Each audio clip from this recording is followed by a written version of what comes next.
Hi there, I'm Miriam and welcome to Miriam's Manor. Today I have another Christmas Village video for you guys and another tutorial. So I am going to show you how to make this elevated platform for your village using side steps and scrap material. So this particular base is super easy, quick, and affordable to make. As a matter of fact, it cost me only about $10 to make this particular base. And before we get started on the tutorial, I want to let you all know from my local Arizona residents, I do currently have fall wreaths for sale at a storefront called Jack's House, and I'll have the name and the address listed here. It's in downtown historic Glendale. So if you want to go pick up a Miriam's Manor custom made fall wreath, go check out that location. They will have it. As soon as you enter the store, you will see them. Also, I will be selling Christmas Village platform bases and village accessories this year at that same location. So I will keep you guys posted on when that Christmas merchandise will arrive in that store for all of my AZ folks. So all of you who are out of state, I am working on getting that those things included in my Etsy page. I'm figuring out shipping because it is extremely expensive. But I do want to be able to offer free shipping for you guys. So I am currently working on that so that I can start selling my platforms as well on that Etsy page. So I'll keep you guys posted on that. But let's go ahead and get started on this base tutorial. I used thinner pieces of scrap foam to make these bases. I need them to be a little bit taller, so what I did was add small pieces of scrap foam between them that were the same height to add another inch of height to this base. So this was a fantastic solution because I didn't have to go out and buy additional foam just to make this base a little bit taller. So as you can see, I have my holes drawn on this piece of styrofoam so that I can drop the cords for my lights. And I'm actually making two of these the exact same size, just with different holes in different places. So next, I drew my stair pattern on the side of this piece. Now, since this piece is not solid all the way through, I cannot carve my stairs directly into this piece, but I needed to know how far back to cut this little block out.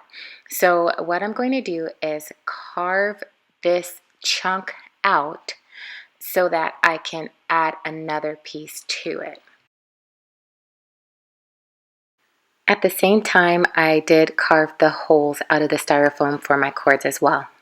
Okay, so now I'm going to add my rock formations, and to do that I have a bowl of white glue and some scrap pieces of styrofoam. I'm just going to stick the foam in the glue and stick it onto the front of this base. It's that simple.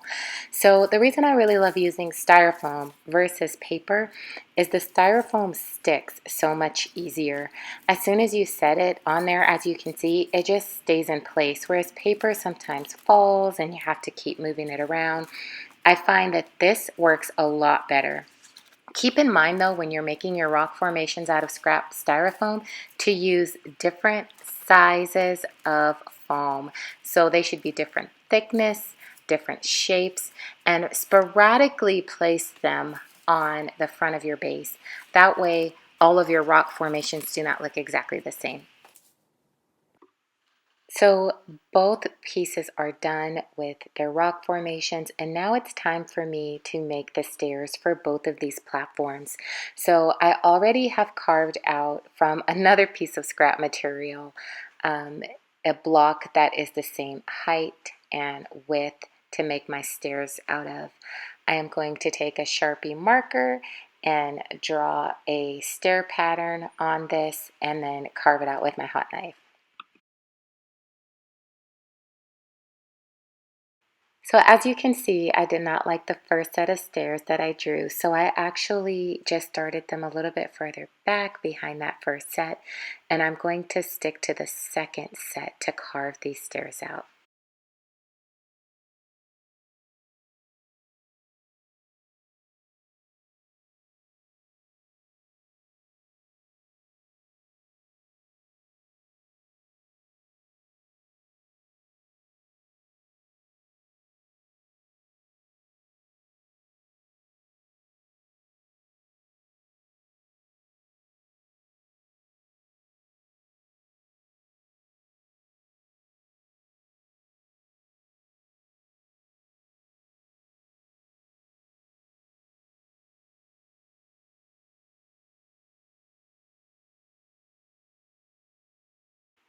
To attach the stairs, I'm going to add regular white glue onto the block of the stairs on one side and in the back.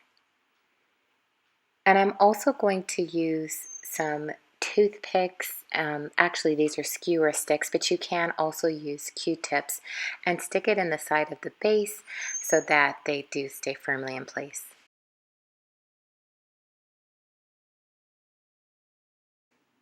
And now I'm just going to add a few little rock formations to the front of the stairs and also to the inside of the stairs.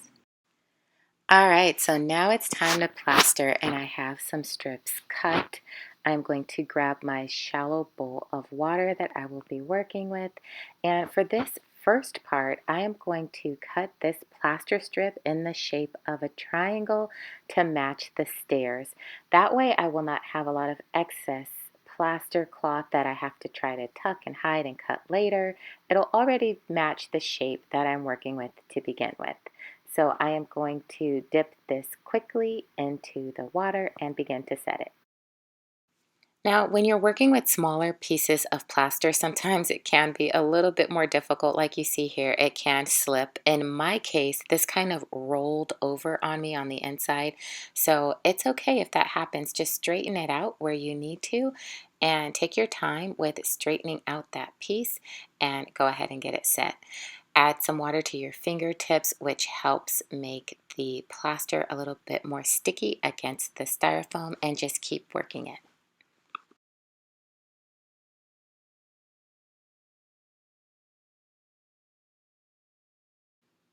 So now that this is on here and it's not going anywhere, I am beginning to define this around my stairs so that my stair pattern will still be visible from the side. I also will continue to wet my fingers and press inside those little crevices to begin to make some of those rocks appear more prevalent, to have a sharper rock formation in some places and just look a little bit more of a bulge in other places. So I'm just going to continue on the front of this piece. Now, one of the things that I wanted to mention while I am plastering is as I lay these plaster strips over the styrofoam, I am not trying to define each individual piece of styrofoam underneath the plaster cloth. Some I will leave loosely wrapped around the pieces to make it look more like a natural rock. Where I do want to make sure I have some dimension and a little bit more deeper crevice, I will push in the plaster in those areas. To me, this just gives it a little bit more of a natural look, but this is definitely where this part of the process becomes a personal preference. If you want to see each individual rock defined, then definitely wrap that plaster cloth closely and tightly around each individual piece of styrofoam underneath. Keep in mind, if you're only using plaster strips for your project, to make sure that you are wetting your fingers thoroughly to run your fingers over the surface of that plaster to get all those holes out of the way. For me, I am also using liquid plaster on my second layer. So that's what I'm preparing now. It is a 2-to-1 ratio. So I'm using 1 cup of plaster and a half a cup of water. Now, the instructions do say to use chilled water for this. However, I have found that room temperature water actually keeps my mix a little bit more moist longer so that I have a little bit more time to apply this liquid plaster.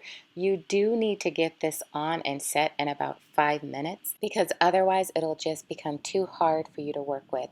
So I am going to just take my fingers and apply this with my fingers. I had used a brush before, but I actually find that doing this with my hands allows me to apply this a lot faster so that I'm not wasting any of my mix. All right, guys, so now it is time to paint, one of my favorite parts of each project. So I always start every single paint project with a layer of black wash first. This is like 70% black paint, 30% water, and I just mix it up really well, and I apply this over the entire surface of my paint job. And that's what I'm going to do with this here. Now I am going to try to push this also into all of those little white crevices that might be even a little bit deep. I'm going to apply a heavy amount of this black wash to make sure that every single little white dot is covered.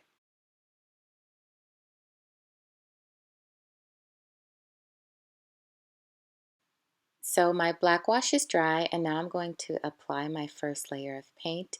I will begin by using this Apple Barrel brand Burnt Umber color. It is a deep brown.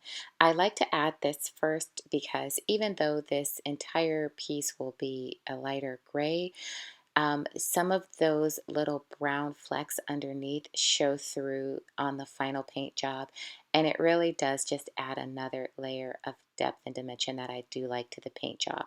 So I am just going to wet the tip of my brush and gently and loosely swipe over the surface of these rocks. And as always, guys, I never worry about getting full coverage in my first layer of paint that I add.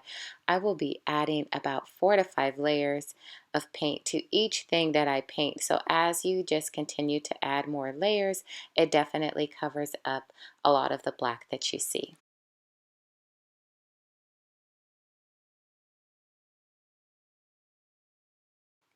Next, I am taking my paintbrush and just dabbing the top of this surface because I'm going to give this a finished complete look like this is concrete up top.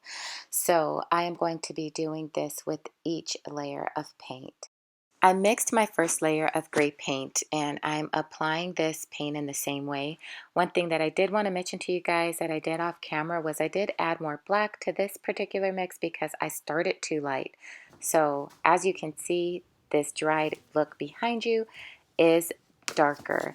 So now I am just adding from here a little bit more white paint to each layer, and I'm going to continue to lighten this color with each layer of paint that I add. And all of this is getting applied in the exact same way that you saw me do before, gently stroking my brush over the front of the rocks and then dabbing it up on the top to have that kind of concrete effect up top.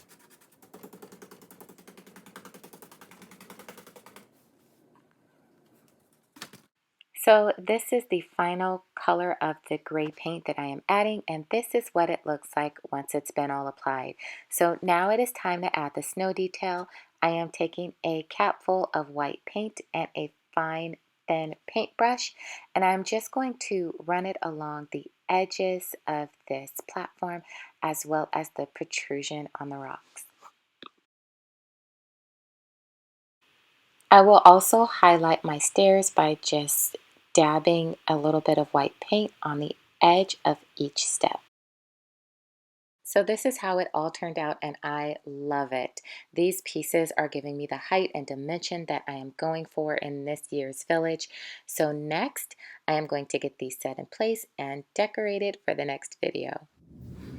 So, what did you think of this particular one? Do you think it's something that you could possibly try for yourself? It was super simple and easy. It did take me 2 days, but only because I did allow my plaster to dry overnight before I painted. But it only takes about 4 to 6 actual work hours to get this particular platform done. So stay tuned so you can see how I actually decorate these two bases. They are going in my business district, so that will be a part of my Christmas Village setup part 3, which is coming up hopefully by the end of this week. So stay tuned for that video. If you like this video, please give me a big thumbs up. I'd greatly appreciate it. Also, don't forget to subscribe to the channel.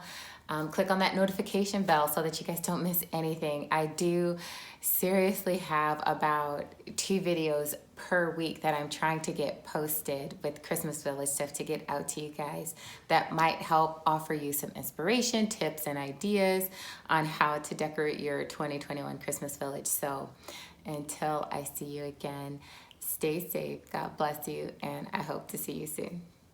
Bye.